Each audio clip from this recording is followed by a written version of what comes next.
नमस्कार सभी को, welcome to my YouTube channel. देखिए बेटा, राजेंद्र बाबू जो ये चैप्टर है क्लास 3 है, उसका चैप्टर 5 है ये। राजेंद्र बाबू कौन थे? देश के प्रथम राष्ट्रपति थे। ठीक है, आज़ाद भारत जब हुआ था उसके प्रथम राष्ट्रपति थे राजेंद्र बाबू। तो उसी के बारे में इस चैप्टर में दिया गया है, किस तरह वो सादगी के साथ वो रहते थे। सुबह का समय था। देखिए पढ़ते हम आगे। सुबह का समय था। गज्जन नल से एक बाल्टी भरता और उसे लाकर भवन की ओर दौड़ता। इस बीच नल के नीचे रखी बाल्टी भर जाती और वह उसे उठाता।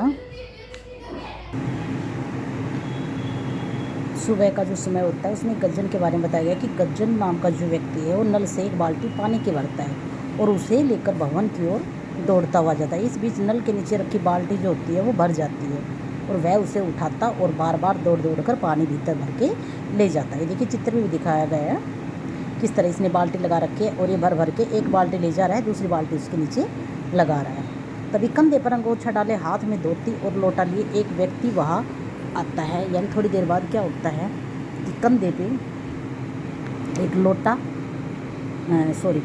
एक अंगोछा डाले और हाथ में धोती और लोटा लिए एक व्यक्ति वहाँ पे आता है और बोला, जरा भाई बाल्टी दे दो, हम भी नहा ले। वो कहता है, किससे? गज्जन से कहता है वो आदमी। वो कहता है, भाई जरा बाल्टी हमें भी दे दो, हम भी नहा ले। तो गज्जन क्या कहता है? गज्जन कहता है, तुम्हें क्या जल्दी है? कुछ देर रुक जाओ, अभी हमें भीतर पानी पहुँचाना है। गज्जन ने कहा। गज्जन कहता है कि अभी तुम्हें क्या जल्दी, अभी तो आए हो, थोड़ी देर रुक जाओ, हमें भीतर पानी पहुँचाना है। बस एक बाल्टी दे दो, झट से 2-4 लोटे पानी डाल लेंगे, उस व्यक्ति ने कहा। यानी पहले क्या होता था, पैदल व्यक्ति जाते थे, एक स्थान से दूसरे स्थान तक पैदल जाते थे और वहाँ जाकर उस भवन में जाने के लिए उनको नहाना था और गज्जन भी आने वाले लोगों के लिए नहाने के लिए पानी भर रहा था। ठीक है, यानी बड़े बड़े लोग आने वाले थे वहाँ पे। उसे पता नहीं था जो उनसे बात कर रहा है वो कौन है। तो गज्जन कहता है कि थोड़ी देर रुक जाओ, इतनी क्या जल्दी है आपको, मुझे पहले भवन में पानी पहुँचाना है। वो उसे समझाता है। तो फिर गज्जन कहता है तो वो कहता है कि बस एक बाल्टी पानी तो है, झट से मैं 2-4 लोटे पानी डाल लेता हूँ। उस व्यक्ति ने कहा उससे, अरे तुम समझते क्यों नहीं, यार सभा है, अंदर भीतर बड़े बड़े लोग आए हुए हैं, उनके नहाने के लिए हर कमरे में पानी पहुँचाना है, देर मत करवाओ। गज्जन ने बाल्टी लेकर जाते हुए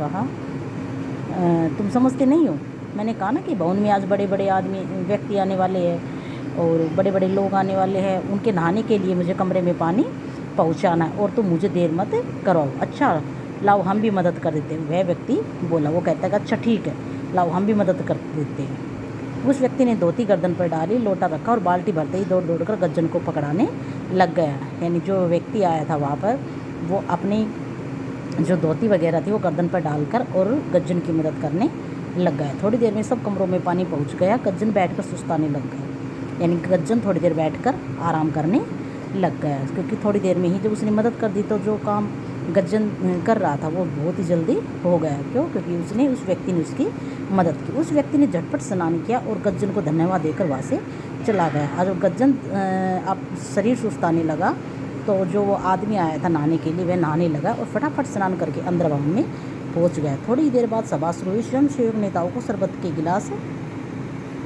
दे रहे थे। ठीक है, शरबत पकड़ा रहे थे। थोड़ी देर में मतलब सभा स्टार्ट हो गई और स्वयंसेवक यानी जो स्वयं सेवा करने वाले थे वो सभी वहाँ जो उपस्थित थे सभा में लोग उनको शरबत पकड़ा रहे थे। ठीक है, सब ने गज्जन भी उत्साह के साथ सबको गिलास पकड़ा रहा था। यानी गज्जन भी था, वो भी वहाँ पर स्वयंसेवक के रूप में काम कर रहा था, वह भी फटाफट से गिलास पकड़ाने लग गया। बड़े ही उत्साह का होता है, बड़े ही जोश के साथ, हौसले के साथ। उसने सामने बैठे व्यक्ति को गिलास पकड़ाया तो हक्का बक्का रह गया। अरे ये तो वही है जिन्हें मैंने बाल्टी नहीं दी थी। यानी सामने एक व्यक्ति बैठे थे और उसको जैसे गिलास देने लगा तो वो हक्का बक्का रह गया। हक्का बक्का रहने का अर्थ होता है दंग रह जाना। तो ये मुहावरा भी है, हक्का बक्का रहना यानी हैरान रह जाना। यानी उस व्यक्ति को सामने जिस व्यक्ति को नहाने नहीं दे रहा था, कि जो सभा में ऐसे तो कोई आया नहीं था, ठीक है, तो वो कह रहा है कि वो हक्का बक्का रह गया। वो सोचता है कि इसको मैंने बाल्टी नहीं दी नहाने के लिए। गज्जन को हक्का बक्का देखकर मदन मोहन मालवीय जी बोले, इन्हें नहीं जानते हो भाई, ये तो अपने राजेंद्र बाबू। वो कहते हैं कि मदन मोहन मालवीय जी बोले कि इन्हें नहीं जानते भाई, ये तो अपने राजेंद्र बाबू हैं। गज्जन ने राजेंद्र बाबू के पैर पकड़ लिए और क्षमा मांगने लगा। गज्जन ने गलती क्या की थी कि वो उसे नहाने नहीं दे रहा था, क्योंकि वो साधारण वेशभूषा में आए थे, उसको साधारण व्यक्ति समझकर उसको नहाने नहीं दे रहा था। राजेंद्र बाबू मुस्कुरा गज्जन को गले से लगा लिया। सादगी के पुजारी थे राजेंद्र बाबू, हमारे पहले राष्ट्रपति बनेंगे। हमारे पहले राष्ट्रपति कौन बने कि आपका क्वेश्चन बन गया, राजेंद्र बाबू। राष्ट्रपति भवन में रहने पर भी डॉक्टर राजेंद्र प्रसाद के रहन सहन में कोई अंतर नहीं आया। वे सदा एक साधारण किसान की तरह ही जीवन बिताते रहे और देश की सेवा में लगे रहे। तो इस तरह बेटा चैप्टर हमारा होता है कंप्लीट, और इसकी एक्सरसाइज, इसके मौखिक और लिखित क्वेश्चन आंसर वो हम अपने नेक्स्ट क्लास में कराएंगे। Thank you.